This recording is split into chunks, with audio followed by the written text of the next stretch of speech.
Happy Saturday evening. Sorry it isn't the morning time, but better late than never. Was not in a condition to read a book earlier, but here we are. We're reading Libba.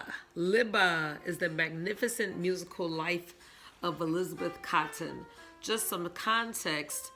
This is a woman who was born estimated in the 1890s. Her parents were slaves, and she was born in North Carolina, and she has a magnificent story. Just a little back story, and the author here, before I go into it, is Laura Veers. She is a musician herself, and we can tell that this is a story about music because we see a guitar. And then the illustrator is Tatiana Fazlalezadeh. Let's try that again. Fazlalezadeh. That was worse. But anyway, Tatiana, you did a great job with the illustrations, and we're going to see so much more. Now, Elizabeth Libby Cotton, she was born in North Carolina around, estimated, 1893. And she was poor, and she lived in a rural farmland community. And back then, they didn't keep records as far as the exact dates of when someone was birthed, and especially because her parents, I believe, her grandparents were freed slaves. She was the youngest child in a musical family, and music was all around her in the cotton fields when they worked and in the churches where they worshiped. Libba made up songs with her brother. So we know that this is about a girl who loved music. And this reminds me of the story that we read last Thursday, Florence Price. Who is Florence Price? And remember, she had her first concert at age 4, and she lived in the 1930s, and she was just a magnificent woman, and she was the first African-American woman to have a major symphony featured in a major orchestra, and just so much. So let's delve into Elizabeth Cotton's story.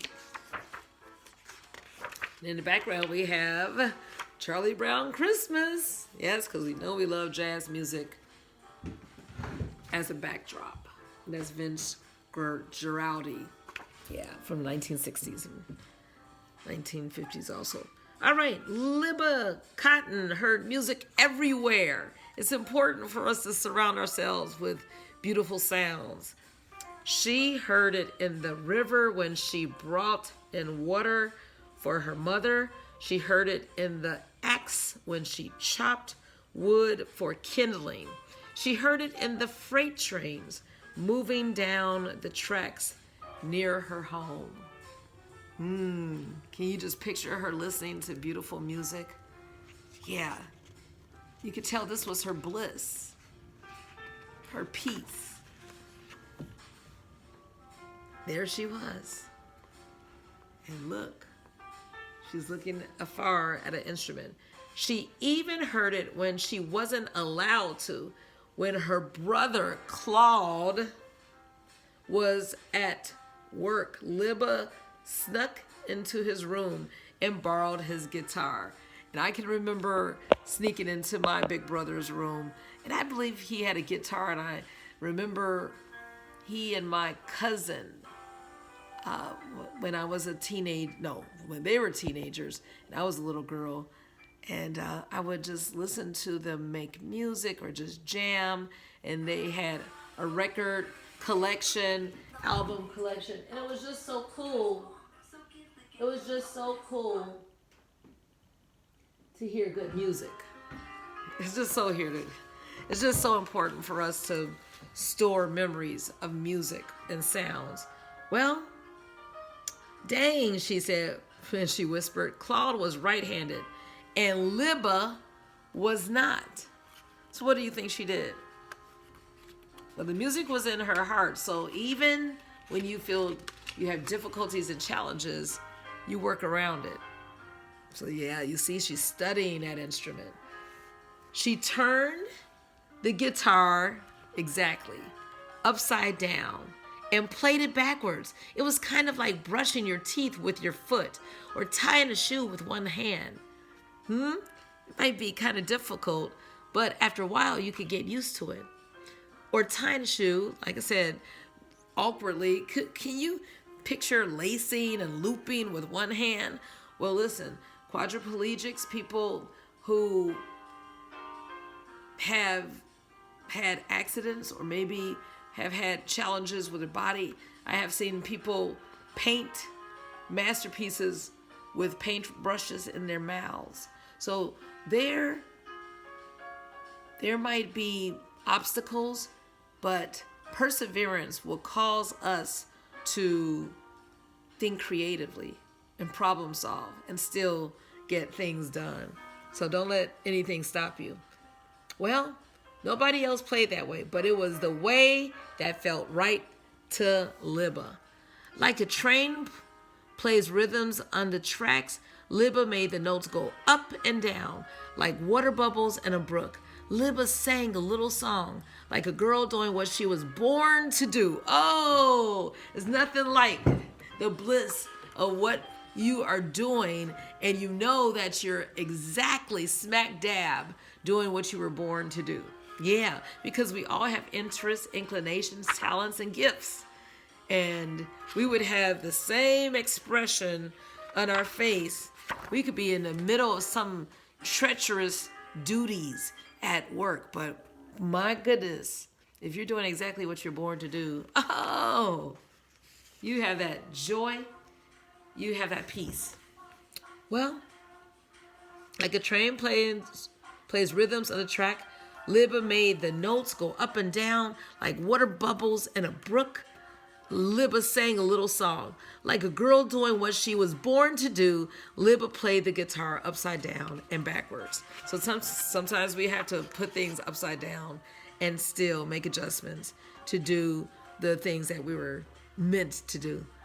One time she broke a string. Another time she scratched the wood. Each time she put the guitar back.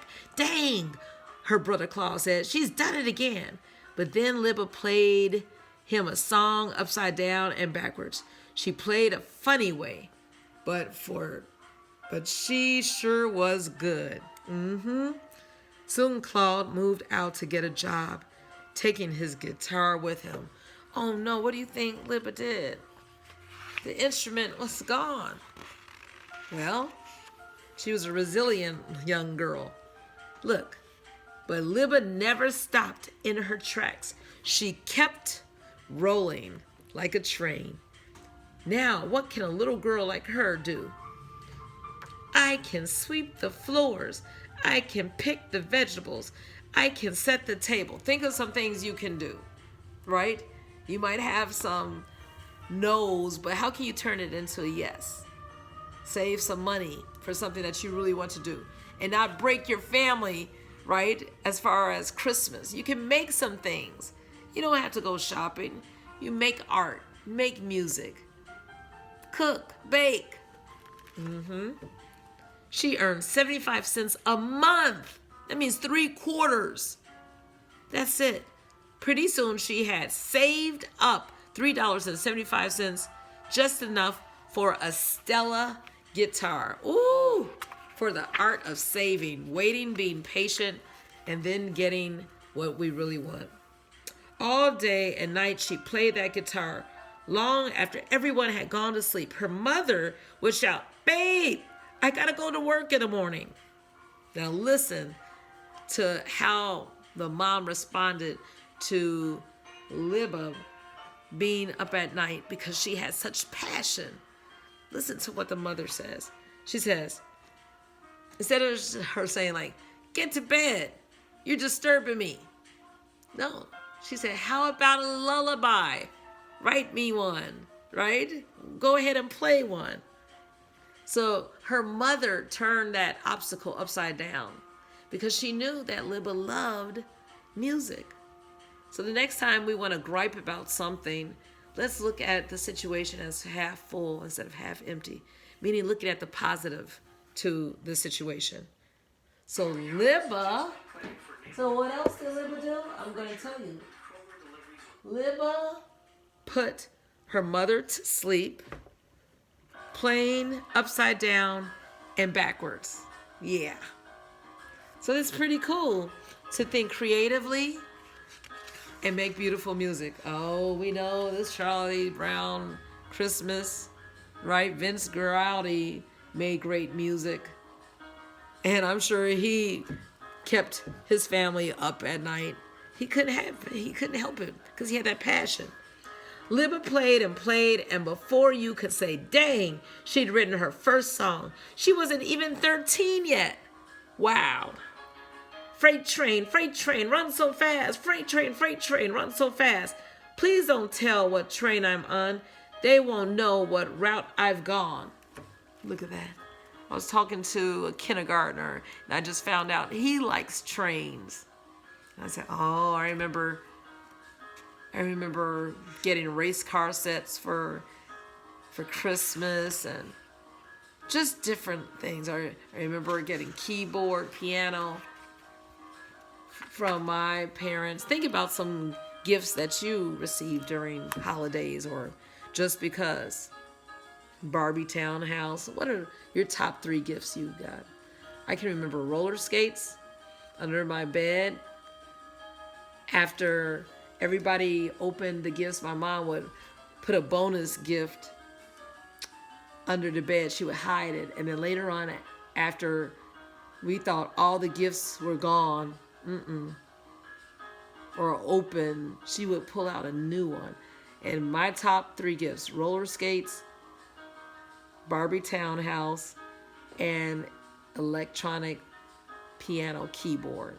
It was heavy, but it was special. Well, let's look at this. Look at these beautiful illustrations. Wow. Look at this. Look at the illustrator. And we see something was happening. Yeah, segregation, Jim Crow laws, because we see the signs stating colored. And then we see Libba as a grown person walking. Yeah, we see how there are separate sections in the rail car and a train. So she's traveling. But even trains get derailed. Time swept Libba up and she stopped playing the guitar. Yeah, because life happened. Oh my goodness, but we have to take time out for the things we love, even when we become adults. Now look at Libba now. It says, now she was tall and a stately grandmother working in a department store. One day she found a little girl lost in the store. Look at that. She returned the girl to her mother, Ruth Crawford Seeger. Look at this. A composer and from a famous musical family. So Libba became a grandmother and she had to work in a department store, but she met someone famous who was musical too, like her. Ooh, let's just listen to this music. Christmas time is here. Ruth could tell that Libba was kind and gentle, and Libba felt the same way about Ruth. So they're in a department store. Think about some of the department stores you used to go to when you were a child, thinking about this music in the background. Christmas time is here. I could think about the old Marshall Fields. I could think about the old Weeboats. Y'all don't know anything about that. Charles at Stevens. Oh my goodness. Evergreen Plaza used to be an indoor mall. Oh, please. Don't get me to think about the stores. Kresge's, Woolworths, Baskins, Litton's, Evans. I was talking to a co-worker yesterday about the old Evans store. Yeah, there was one on State Street and the Plaza. Oh my goodness. Well, anyway, Libba was a worker at the department store, but then as the Seegers, oh my goodness, she has a new job. As the Seegers' new housekeeper, Libba moved like a galleon, taking care of the family. So they hired her. She made 8-inch chocolate cakes with 6 layers each. She loved the spirited children, but most of all, she loved how the home was filled with music, just like we hear the music now. You could hear banjos in the bedrooms, pianos in the parlor, and bass drums in the basement. The children awoke in the morning to bluesmen and drifters sleeping by a smoldering fire. The musicians had funny names like Lead Belly, Woody Guthrie, and Muddy Waters. Oh my goodness, we're talking about some famous people. You think Libba was happy with her job? Yep, even as a grandmother, even older, she still had bliss. As Libba worked, she listened. She listened to those sounds. Let's listen to those sounds a little bit. Yeah. I'm supposed to go to a Charlie Brown concert tomorrow for my birthday celebration. I love jazz music. I love Snoopy and just moments like this. Well, one day the kids on the porch and the bluesmen in the living room and the drummers down below heard a sound. It was like 1,000 songbirds singing, or a gentle spring rain, or a train rambling down the tracks. Ooh, sound like some special music. Who you think that is? Uh-oh. Wait a minute. Who do you think that is? What do you think? Yeah, you're right. It was Libba singing and picking that guitar like she never set it down. Dang, cried the kids. She can play, cried the bluesman. Soon the whole house was turned upside down and backwards. The children were clearing the dishes and washing up. The bluesmen were singing Libba's songs. Ruth was playing along. Everyone wanted to hear Libba's music. Sing Freight Train again, they shouted. Oh, they were having a good time. The Seegers believed in Libba and helped spread the word about her music, but it was Libba's perseverance. Remember how she saved the $3.75? Her love of music and her belief in herself that gave the world her voice. Libba played grand cathedrals in London and velvet theaters in Rome. Thousands of people sang along when she played Freight Train, and now millions of people know her music. Yeah, the author is a musician herself. And look at this. Libba turned her guitar upside down and backwards so she could play it her own way. She turned the music world upside down and backwards too. Libba Cotton never stopped in her tracks. She kept rolling. Freight train, run so fast. Freight train, run so fast. Please don't tell what train I'm on. They won't know what route I've gone. How about that? And then there's information about the author being a musician and background as far as Libba. Yeah. What are you going to turn upside down so that you can find your bliss and you're going to persevere? I hope during this holiday season you find something you enjoy so that you can have a magnificent, beautiful life during Christmas time or whatever time. Yeah. Find that thing that makes your heart skip a beat that you love. And sometimes you have to go back to childhood, right? You're never too old because Libba kept on playing and had concerts at the age of 90. So no excuse. Parents, grown-ups, children, find your bliss. Good night.